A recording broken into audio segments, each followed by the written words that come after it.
In the heart of Kumanga, a city filled with towering buildings and bustling streets, Akwasi toils away in the kitchen of the Golden Palm, a luxurious restaurant known for serving the elite.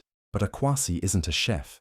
He's just a dishwasher. With every dish he scrubs, his hands become rougher, his fingers pruny from hours of soaking in soapy water. Yet, even as his body aches from exhaustion, his eyes remain fixed on the head chef, Chef Kato. The man moves with precision, crafting dishes that look like works of art. Akwasi dreams of standing in that kitchen, wearing a crisp white coat, cooking with the same skill and confidence. But dreams don't pay the bills. Life has been cruel. His parents died when he was just a child, leaving him alone in a world that never stops demanding. He had no one to rely on, no wealth, no connection, only his stubborn will to survive. As he watches Chef Kato plating a dish with perfect finesse, Akwasi whispers to himself, "One day, I will be like him." But reality has no mercy for dreamers like him. Every morning, he arrives before sunrise, scrubbing pots, cleaning spills, and making sure the kitchen shines. Every night, he leaves long after the restaurant has closed, dragging his tired feet to the tiny room he rents in a rundown part of the city. Sleep is a luxury he cannot afford, but his hunger to learn keeps him awake. Still, hunger alone is not enough. Chef Kato despises Akwasi.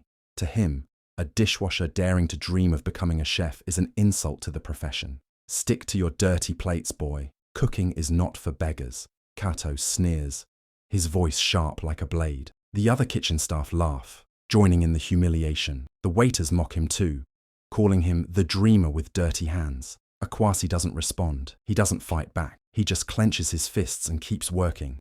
But deep down, the words cut him like a knife. At night, after the restaurant closes and everyone leaves, Akwasi sneaks into the tiny storage room near the kitchen. It's dark, cramped, and smells of old spices. But to him, it is his secret cooking space. Using leftover ingredients, he experiments, chopping, frying, tasting.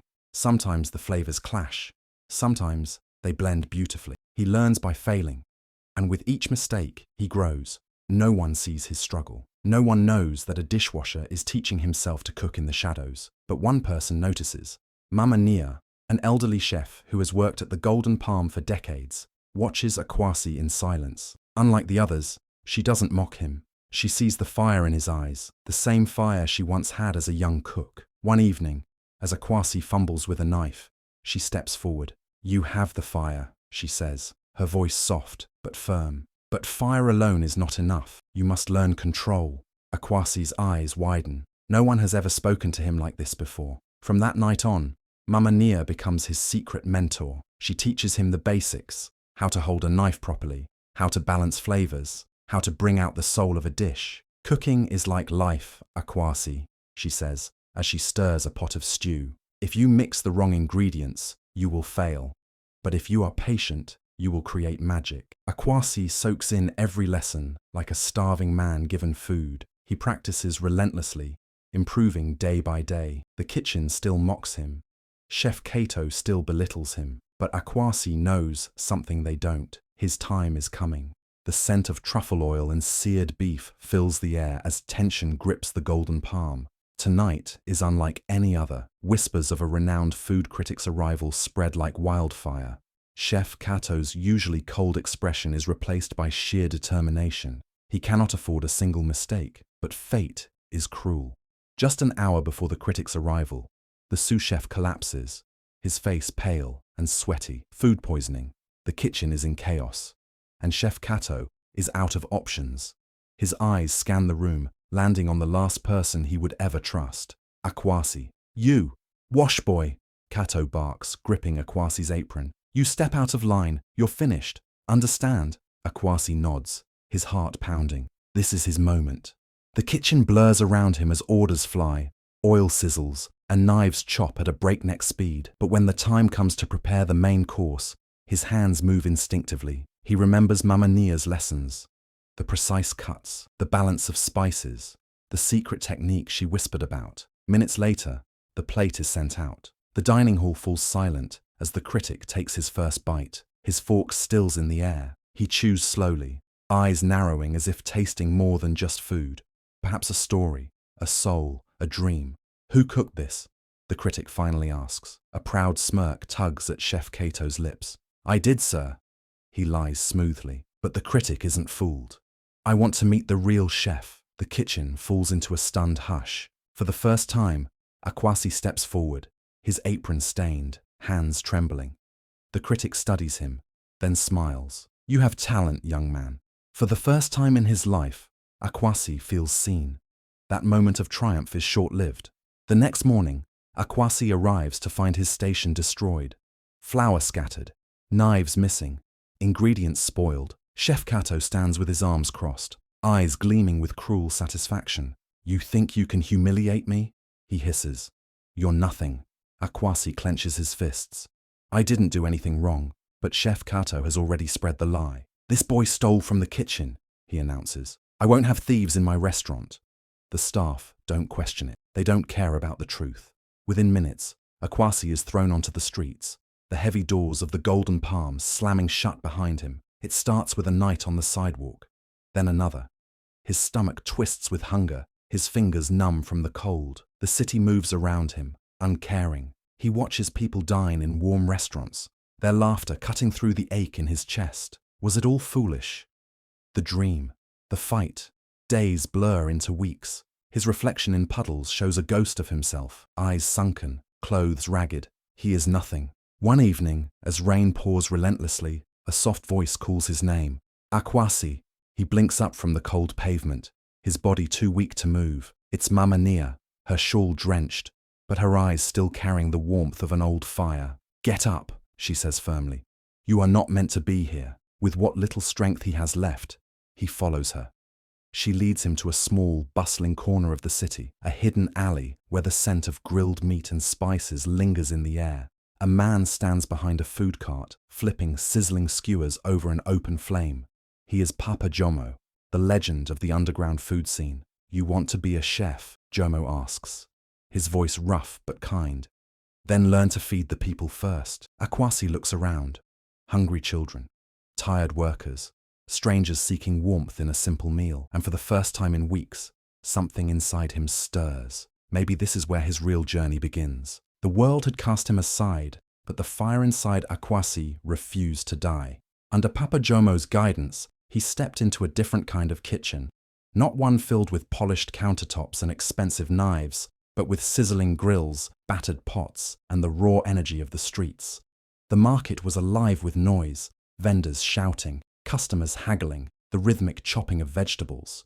It was chaos, yet within that chaos, Akwasi found his rhythm. At first he struggled. The flames of the open grill seared his fingers, the heat made him dizzy, and the sheer speed at which food needed to be prepared overwhelmed him. But Papa Jomo was relentless. Cooking isn't about fancy plates, he said, slapping a ball of dough into Akwasi's hands. It's about feeding people. If they take one bite and forget their worries, you've done your job. And so Akwasi learned. He mastered the art of perfectly spiced grilled fish, its skin crisped over an open flame, the tender meat soaking in the flavors of garlic, ginger, and chili. He perfected jollof rice, each grain infused with smoky tomatoes and slow-cooked spices. The market-goers took notice. They whispered with admiration, "The dishwasher is now the dishmaker."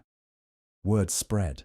Lines formed at his stall. People didn't just come for the food, they came for the experience. They watched as he tossed spices into sizzling pans with effortless skill, as he plated each dish with the precision of an artist. Then, one afternoon, destiny knocked on his door again. A young woman with a camera approached his stall. She ordered a plate of his grilled fish and took a bite. Her eyes widened, and she let out a satisfied groan. "This," she said, recording herself, "is the best street food in Lusaka." She was a food blogger, her platform reaching thousands. That night, her video went viral. By morning, the entire city was talking about Akwo. With the money he earned from his booming stall, Akwasi made a bold decision. He would open his own place, a real restaurant. Mama Nia and Papa Jomo stood by him, guiding him through every step. He found a small space in a bustling part of the city, a place that smelled of history and opportunity. With every coin he had saved, every piece of knowledge he had gained, he transformed the space into a vibrant, fiery kitchen. He named it the Fire Pot. But he wasn't here to serve ordinary food. He took the flavors of his childhood, the techniques from his past, and fused them with bold, modern twists. Spicy grilled prawns marinated in tamarind and honey, smoked jollof infused with coconut and citrus zest. Akwasi was no longer just a cook. He was an innovator, and the world noticed. Food critics arrived, skeptics at first, but left believers. Influencers posted videos of his dishes, praising the way he honored tradition while pushing boundaries. People lined up for hours, desperate to taste the food of the young man who had once been a mere dishwasher. One evening, as he stood in his bustling restaurant, the laughter of happy customers filling the air, he caught his own reflection in the window. He was no longer the boy who had scrubbed dishes in the shadows. He was Akwasi, the chef who rose from the ashes. The world was watching. Cameras flashed. The crowd buzzed with excitement, and the tension in the air was thick enough to slice with a knife. This was more than just a cooking competition. It was a battle of redemption, of proving that talent and passion could rise above arrogance and cruelty. Chef Kato had watched Akwasi's rise with growing resentment. The boy he had once belittled and discarded was now a force to be reckoned with. But Kato would not accept defeat so easily. "If you're truly a chef," Kato sneered, standing in Akwasi's restaurant one evening, "prove it in the arena." The challenge? The African Culinary Championship, a competition where the best chefs from across the continent gathered to showcase their skills. Winning meant more than just a trophy. It meant legacy, respect, and a place among the greatest. Akwasi looked him in the eye, his heart pounding. He had spent years being underestimated, looked down upon, and cast aside. But now, he had fire in his veins. "I accept." The championship was brutal. Each round tested their precision, creativity, and endurance. One by one, competitors were eliminated, their dreams crushed under the pressure of the judges' sharp critiques. But Akwasi, he thrived. He cooked with instinct, with heart, with the lessons Mama Nia and Papa Jomo had drilled into him, flavors that sang, dishes that told a story. Then the final round arrived. It was fate, Akwasi versus Chef Kato. The theme, reinventing African cuisine. Chef Kato wasted no time. He crafted a dish that was extravagant, rare ingredients flown in from distant lands, plated with delicate precision. It was beautiful, expensive, refined. But when Akwasi stepped up to the counter, he closed his eyes and thought of home. He thought of Mama Nia's kitchen, of the smoky scent of firewood, of the laughter that once filled the air as food brought people together. He knew what he had to do. He chose a dish inspired by his childhood, a simple yet exquisite reinvention of his mother's recipe. Spiced lamb, slow cooked until tender, paired with golden plantain and a sauce bursting with warmth, comfort, and nostalgia. As the plates were presented, the judges took their first bites. Silence. Then murmurs. Then one judge closed his eyes, savoring every flavor. And then thunderous applause. "Akwasi," the head judge announced, "you are the champion of African cuisine." The audience roared, but one man stood frozen in place. Chef Kato, his hands clenched into fists, his jaw tight. He had spent years believing that power and prestige made a chef, but here, in front of the entire world, he had lost to a boy he once called worthless. "You were nothing but a dishwasher," he spat, his voice dripping with bitterness. Akwasi turned to him, a slow smile forming on his lips. "Yes," he said, his voice steady. "I was, but I never stopped cooking." And with that, Akwasi walked forward, into the future he had built with his own hands. The world had changed for Akwasi. His name was no longer whispered in the corners of Lusaka's markets. It was now spoken in the grand halls of the culinary elite. After his victory at the African Culinary Championship, invitations poured in. Paris, London, New York. Every major city wanted a taste of his genius. But Akwasi was not interested in just opening restaurants. He wanted to build a legacy. He thought back to the days when he scrubbed dishes in a kitchen where no one saw his worth, when Chef Kato's scorn had nearly crushed his spirit. That pain, that hunger to prove himself, had fueled him. Now, he had the power to ensure no one else would have to fight alone. So, when the first restaurant opened, he named it Dishwasher's Dream, not as a reminder of where he had started, but as a promise to himself To every young chef struggling to be seen, to every dreamer told they weren't enough, it was proof that no dream was too small, no beginning too humble. Mama Nia and Papa Jomo stood by his side on opening night, their eyes shining with pride. "You did it, my son," Mama Nia whispered, gripping his hands. Akwasi smiled, but he knew the journey wasn't just about himself anymore. As the years passed, Dishwasher's dream grew into a worldwide phenomenon. Michelin stars were awarded, critics raved, and celebrities dined at his tables. But Akwasi measured success differently. He didn't hire the best-trained chefs from prestigious culinary schools.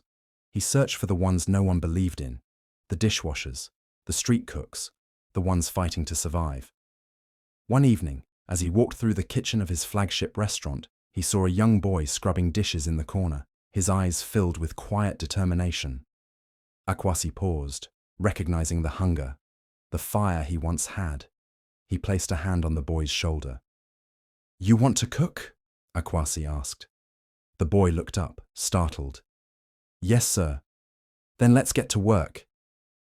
As Akwasi stepped back into the bustling restaurant, the sound of laughter, clinking glasses, and sizzling pans filled the air. He had built more than just a business. He had built a family, a movement, a place where the forgotten were finally seen. He had spent years fighting for a seat at the table. Now, he was building tables of his own. Akwasi's journey proves that no dream is too big and no beginning is too small. But this is just one story. There's more waiting for you. Check out the next video on your screen for another powerful tale. Don't forget to like, subscribe, and keep chasing greatness.